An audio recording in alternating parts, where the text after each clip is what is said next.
Yan, ito ang natira natin na benta sa 3 araw. Oh.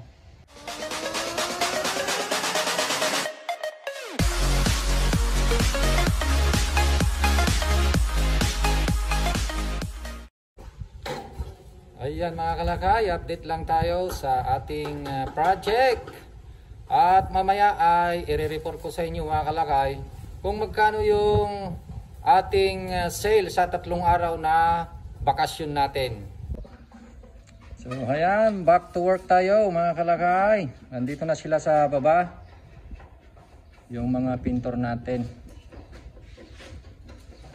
Ayan, tingnan natin yung kanilang pintor. Ayun, nandito na tayo sa taas mga kalakay. At ito yung ating gunting pang unbox natin sa ating mga i-unbox. Okay. So ito na yung itsura. Halika kayo at ituturo ko kayo dito sa bahay namin dito sa taas. Yan. Bali ito yung i-unbox natin.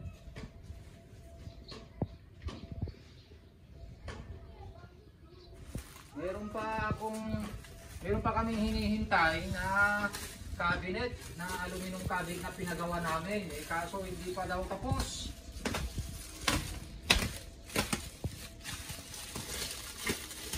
Kaya ito muna yung i-unbox natin. Habang hinihintay natin yung aluminum cabinet. Para makumpleto na dito sa taas.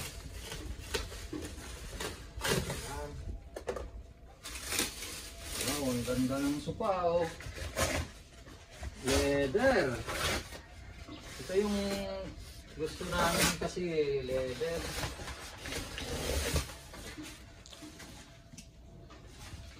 Oh, unboxing. Halika na kapagay. Yay! Yan na yung hinihintay ni Kabagat na mag-unbox daw dahil gusto na niyang maupuan.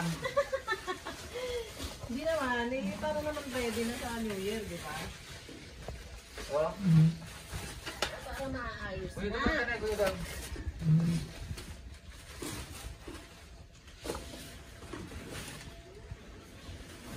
Tapok din ano dahil Nakabalot. Yun. Alright. Ayan po yung isang unboxing natin. Meron pa tayong isang i-unbox dito. Oh. Pero yung cabinet mo wala pa. Wala pa yung cabinet. Dito guys, yung susunod na i-unbox natin, yung ating mesa. Anong tawag dito? Dining table. Ayan. Simple lang mga gamit pero masaya na tayo sa meron. Magkakakulay ah. Huwag mo natin tagalin yung plastic niya ha. Ganyan na lang. Ganyan naman muna. Para hindi matapukan. Sayang, hindi pa tapos yung cabinet dito. Ipakita mo dito. Yan. Naantay lang namin. May lalagay na cabinet dito, tsaka dito sa may baba ng lababo.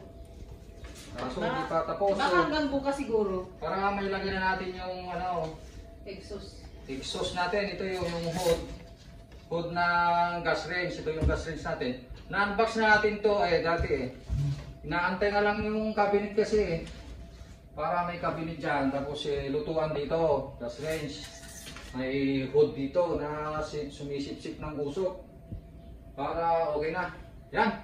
So ayan po yung unboxing natin mga kalakay. At pakita rin natin yung mga napinturahan na dito sa taas. Yan.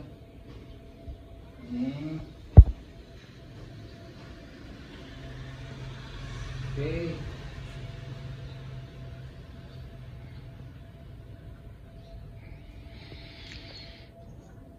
Kakabit pa yung mga display.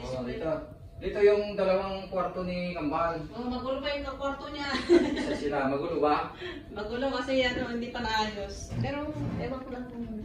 Ayan si Kambal na isa. Pakita mo yung kwarto. Yan yung kwarto ni Kambal na isa at computer room nila. Computer room. Yan. At ito rin yung kwarto ni Kambal na isa. Kambal to. Kambal to. Magulo dyan. Tada! Magulo. Nandito yung mga pinsan nila. May Bakasyon bisita. sila kasi. Hello kayo. Ayan, shout Yung pinsan nila. out! Shout out kay Anthony Jr. Tsaka kay Billy Joe. Mga taga-anda, napunta ng kanton. Diyan yung mga pinsan nila eh. Bakasyon. Bakasyon. At sa ano pupunta tayo ng sinihan, manonood tayo ng sine. Sa 2.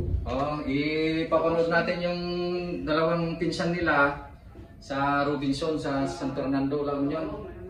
Yung panunuorin natin yung bago, yung Avatar. Avatar, ano ba yun? Ano ba yun? Avatar 2. Yung ano, 3D. Oh? 3D. Hindi pa ako nakakanood ng ganun ah. Hindi, masubukan natin yung 3D. Oh, hindi pa ako makihilo doon. Ay, mahilo ka ako, hindi ka sanay. Hindi naman ako sanay. For the first time lang ako baka sakali.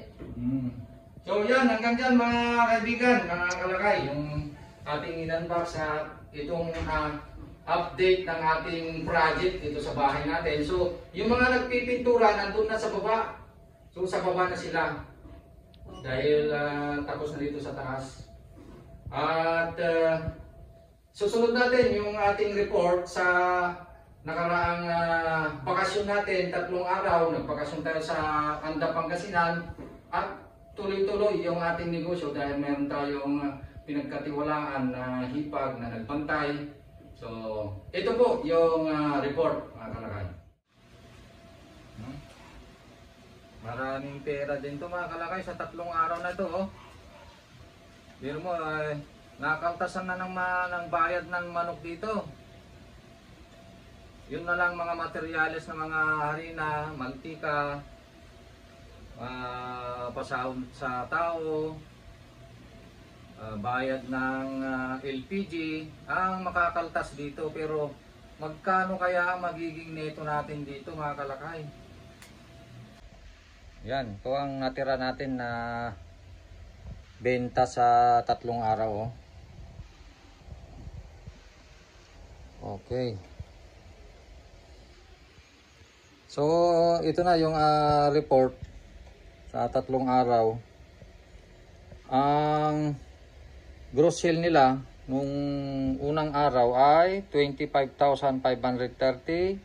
Nung pangalawang araw ay 24,665. Nung pangatlong araw ay 26,895.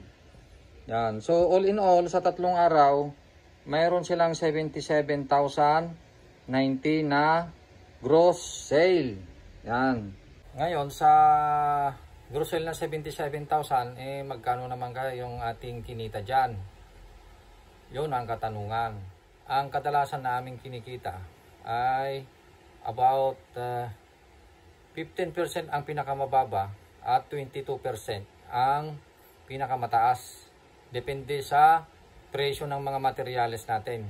Pagka bumababa ang presyo ng materyales, lalong-lalo na ang pangunahin na presyo ng manok, harina, mantika, LPG, kapag bumaba ang mga presyong yan, umaabot sa 22% ang aming kinikita.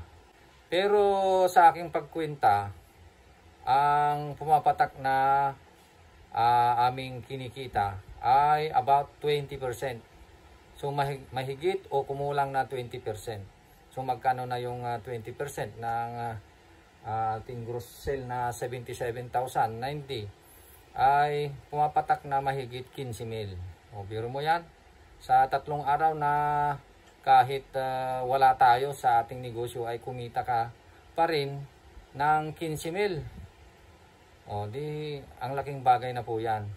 Pero alam niyo ba yung ating sale na ito ay pwede pang lumaki ito kasi nung bago kami umalis, ang sale namin sa araw-araw ay pumapatak na 30,000 at 32 ang pinakamalaki. At nung isang araw pa ay naging 34,000. Pero nitong 3 araw na ito ay hanggang 26,895 ang pinakamalaki.